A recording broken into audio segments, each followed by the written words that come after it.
여러분, 이번 4차 추경의 규모가 7조 원 정도로 굳어졌죠. 어저께 당청, 당하고 청이죠.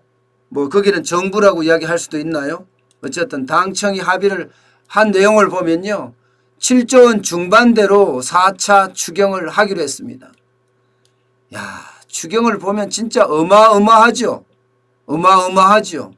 1차 추경에 11조 7천억 원, 2차 추경에 12조 2천억 원, 3차 추경은 무려 35조 1천억 원이에요. 4차 추경은 7조 원 중반대라니까 7조 5천억 원 가까이 넘어설 가능성이 굉장히 크겠죠. 여러분, 나라 경제를 어떻게 했으면 추경이 이렇게나 많이 하겠습니까? 이렇게나.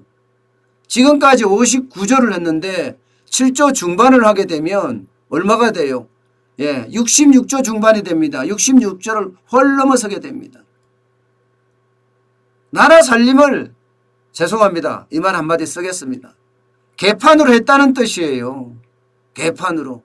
게다가 본 예산도 여러분 슈퍼 추경이라고 이야기할 정도로 많았잖아요. 512조 3천억 원이었습니다. 512조 3천억 원.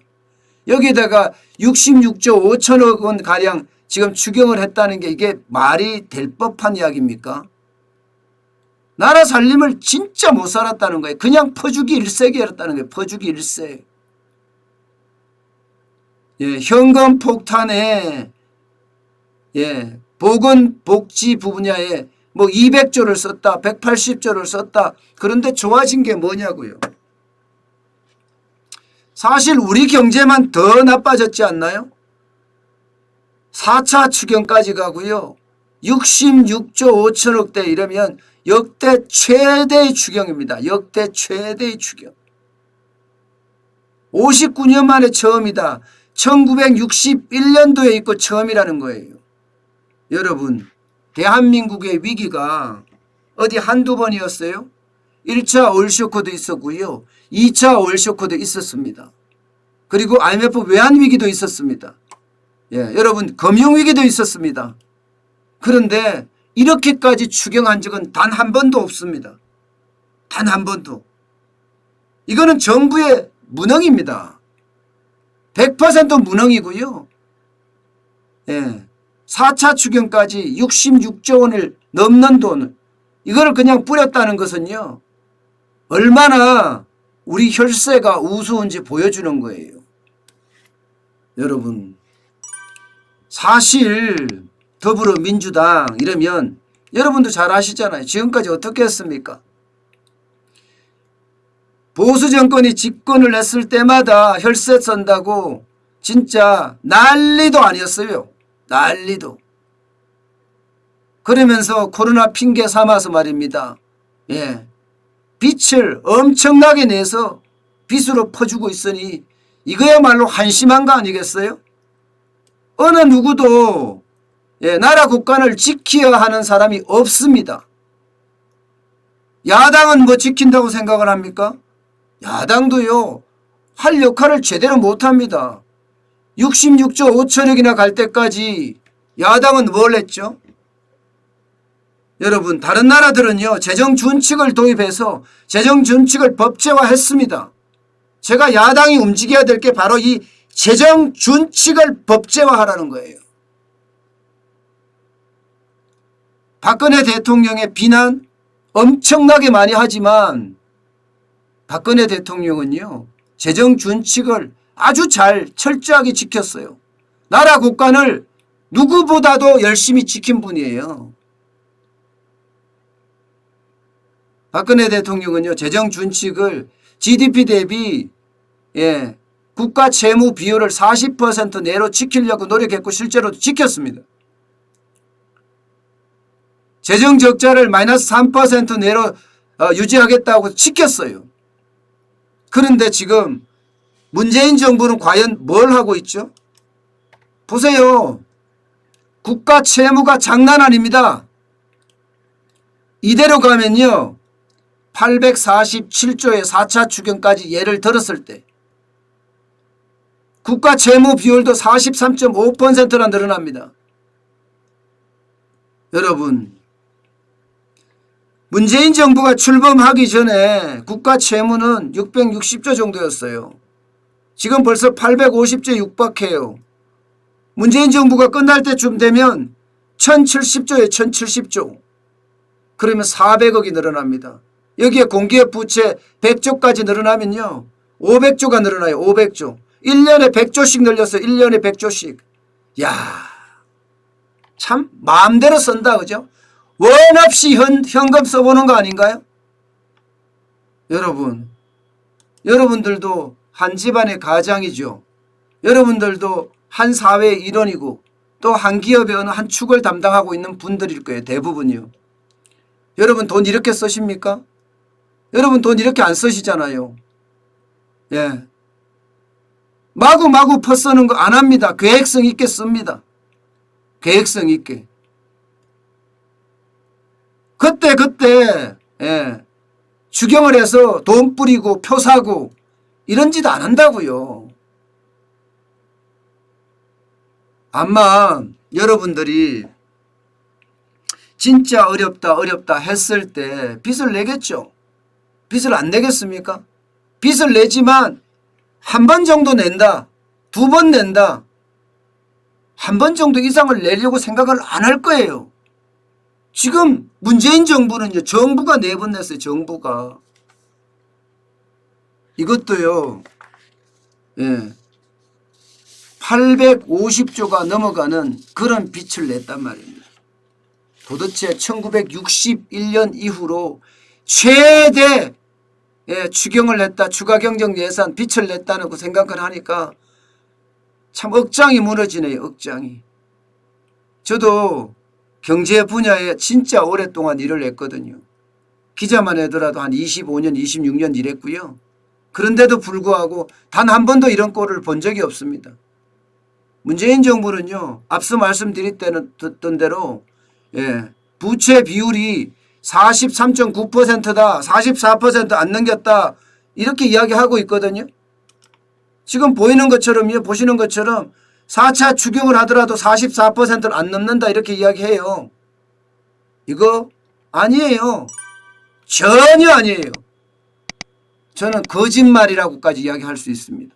거짓말이라고까지. 왜냐고요? 이게 43.9%라는 것은요. 경제성장률 전망치가 정부가 잡고 있는 대로 0.1%가 됐을 때예요. 경제성장률 전망치가 0.1%가 됐을 때 43.9%입니다. 그런데 올해 한국은행 지금 최악은 몇 프로라고 그랬어요? 2.2%라고 그랬어요. 기본은요 1.3%라고 했어요. 마이너스입니다. 다. 마이너스 1.3%가 됐을 때 실제 추경 4차까지 했을 경우에는요 44.5%까지 늘어나고요. 마이너스 2.2%가 됐을 때는요 44.9%까지 늘어납니다. 그야말로 45%예요. 앞서 이게 45%가 넘으면 글로벌 신용평가 기관인 피치가 대한민국 국가 신용도에 대해서 다시 한번 생각을 하겠다 했거든요. 그러니까 엊그저께 홍남기 경제부총리가 피치 사람들하고 만났습니다. 솔직히 좀 겁나겠죠. 신용등급 전망 하향 조정하면 굉장히 충격파가 오거든요. 그래서 우리는 아니다 하고 이야기를 했겠지만 피치가 이런 상황 모를 것 같아요. 기획재정부는 지금 경제성장률 전망치를 플러스 0.1로 잡고 있는 거고 한국은행은 마이너스 2.2까지 최악에 떨어질 거다. 이거 모를 것 같습니까? 다 압니다. 다 알아요. 이렇게 됐을 때 진짜 어렵다는 거 분명히 우리는 기억해야 합니다. 여러분도 아시지만 우리가 IMF 때 그렇게 어렵다고 하더라도 이렇게 4차 추경, 4차 추경까지 안 했어요. 저는 지금이 9월입니다. 아직도 모른다고 생각해요. 아직도. 지금 코로나19가 만약에 제대로 안 잡히면요. 이재명 지사가 이야기했던 것처럼 3차 재난지원금, 4차 재난지원금이 올해 있고 내년에도 있을란지도 몰라요. 이거요. 예. 저는 이번 추석이 관건이라고 생각을 하는데요. 이번 추석까지 제대로 못 잡는다 이러면 3차 추경도 3차 재난지원금도 이거 거짓말이 아니라 현실이 될 가능성도 굉장히 큽니다. 현실이 될 가능성도. 네. 여러분 지금 국가 채무 비율 자체가 44% 간다 45% 간다 이렇게 이야기하잖아요. 가장 큰 문제는요. 올해가 아닙니다. 내년 후년 계속해서 국가 채무 비율은 늘어난다는 뜻이에요. 늘어난다는 뜻이에요. 그렇게 되면요. 국가 채무발 대한민국 위기 당연히 올 수 있습니다. 당연히 올 수 있습니다. 이거요. 예상했던 것보다가 훨씬 국가 부채가 그냥 설로 끝나는 것이 아니라 현실로 올 수 있다는 거 분명히 알아야 됩니다. 도대체 저는 국민의 힘이라고 하는 야당, 정의당이라고 하는 야당, 국민의당이라고 하는 야당 도대체 뭘 하고 있죠? 나는 그들이 뭘 하고 있는지 못내 궁금합니다. 제가 재정준칙을 정해야 된다는 이야기를 아마 굉장히 오랫동안 해왔습니다. 재정준칙이 없는 나라가 이게 나라의 근본이 서 있는 나라인가요? 대한민국의 나라 국가는 화수분이 아닙니다. 지금 현재요. 바닥은 다 드러난 건 당연하고요. 그 밑창까지도 다 뜯기고 있는 상태예요.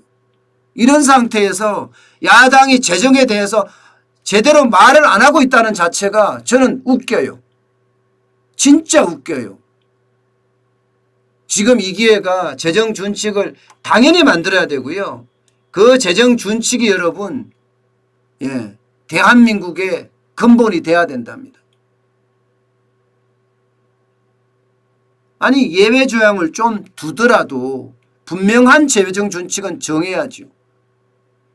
그런데 재정준칙이 없이 이렇게까지 끌어쓴다는 것은 여러분 결국이요. 결국 어느 누구도 견제함이 없이 나라 국가는 거들난다. 저는 이렇게까지 생각할 수밖에 없습니다.